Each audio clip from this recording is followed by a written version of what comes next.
Hello everyone, Ben here from TheVirtualEconomist, and today I'm going to talk about how the new competitive update will affect the TF2 economy.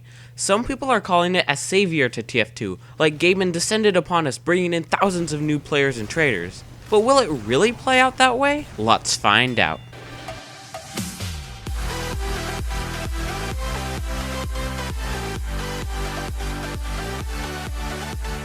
Yes, I do know that the title of this video was, quote, "Will matchmaking save the TF2 economy?" inferring that somehow that the economy is dead. The economy is not dying, nor is close to dying, so all those nostalgic traders need to literally just get out of here. There are bad things about the economy, but it sure as hell ain't dying. Anyway, with the release of the competitive update getting nearer and nearer around the corner, I feel like this is a great time to discuss how it will affect the overall economy. Ever since we heard the first news about the competitive update, people have been speculating that this update would be the make or break moment for TF2 as a game. The game would either skyrocket in popularity or slowly enter its sluggish demise by the end of the year. But I don't see it quite this way, and I'll get into that later. But for now, what are the problems with the economy that this kind of update might solve? Here are the ones that I'm going to talk about in the video. The obvious one is the key to refined ratio.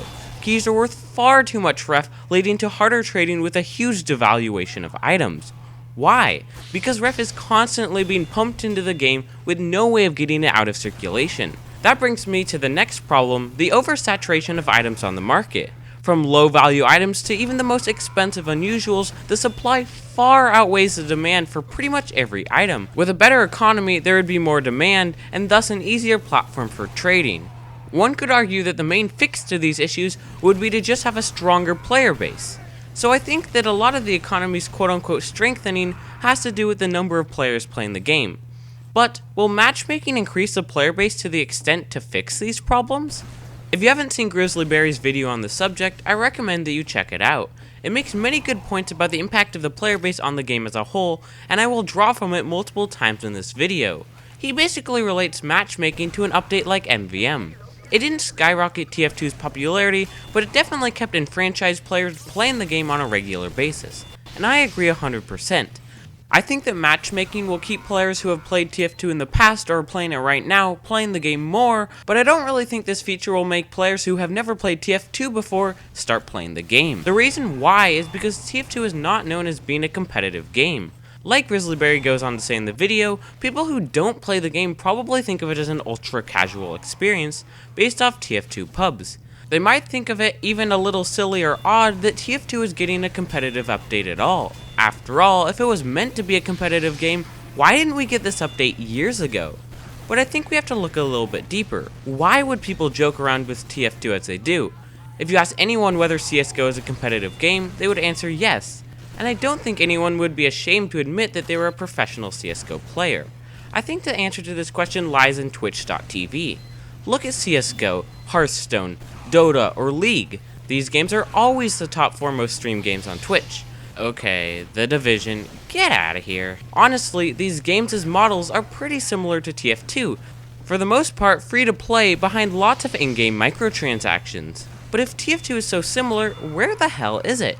You'll often have a hard time scrolling down tens of pages to find it on Twitch. Maybe because it's not quote-unquote friendly for viewing, but I still think it could get there. Ah, there it is. Because the highest level tournaments of these games are broadcasted for thousands or millions to see, people can see that even a game as quote-unquote silly or random as even Hearthstone can bolster an impressive competitive scene.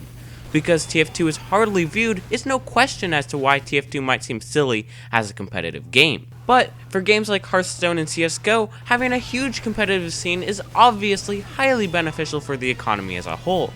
People watch the highest CSGO matches and go, damn, I want that dragon lore, and then maybe they buy their own knife. Or maybe a Hearthstone player might watch the World Championships and think, wow, Dr. Boom's in every deck, maybe I should get one, and go out and drop $50 on 40 packs. I think it is clear that both examples show that the more players that view a game, the more people that will want to be active in the economy. And that brings us back to the initial question.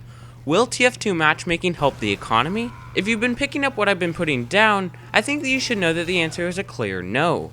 TF2 is not streamed on Twitch like other games, and likewise doesn't get as many new players or people who will want to become active in the economy. At the same time, I don't exactly see matchmaking fixing the problem. It's just another game mode for new players not to know about.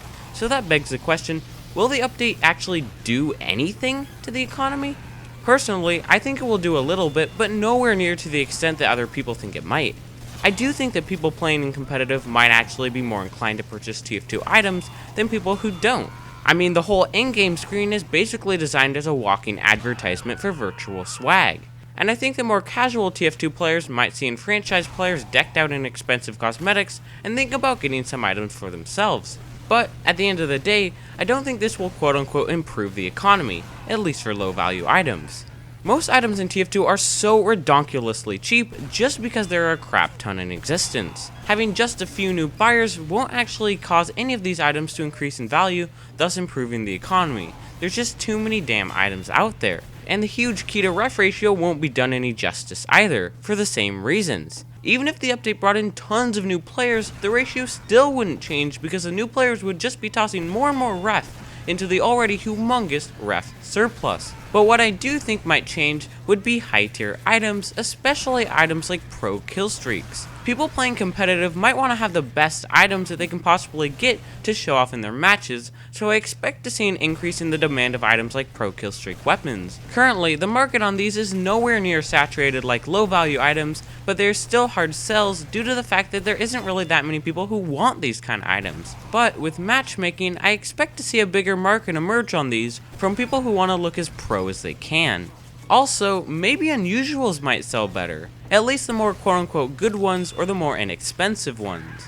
More competitive players means more people that might want to buy a new all-class unusual or an unusual for the class that they main. These will probably be the same traders who see backpack.tf price and offer you the full price and keys, no BS at all. These are the kind of traders that the game needs way more of, and I hope that more will show themselves with the new update.